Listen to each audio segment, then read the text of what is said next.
Baby Teo, nagsalita na tungkol sa pinagdadaanan nila Alden Richards at Maine Mendoza.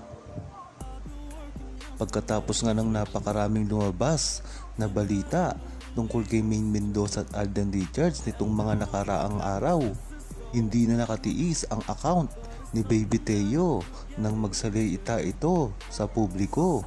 Ito ang ipinahayag ni Baby Teo.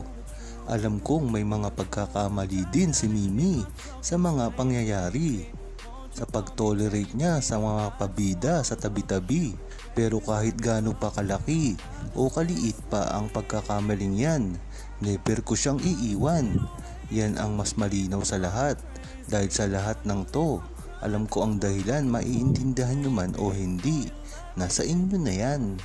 Yan nga ang binitawang pahayag ni Baby Teo tungkol sa nasasadlak na si Alden Richards at Maine Mendoza. Sinang-ayon na naman ito ng isa sa ADN na si F. Tangko. Di namin iiwan ang Mimi at Daddy mo at mahal namin ang mga parents mo kasama ang Baby Cute at Playmates. Ang TBADN, mahal ang buong pamilya. Sa kabila, kasali sa sarsuela.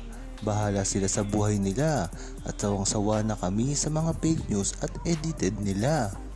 Maganda nga isinagot mga ADN sa mga issue na ito. At tama rin na huwag paniwalaan ang mga sabi-sabi at mga sarsuela na ginagawa ng mga bashers nila.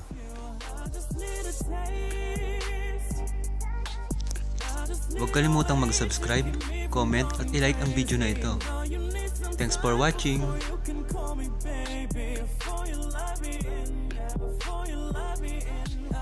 I just need a taste.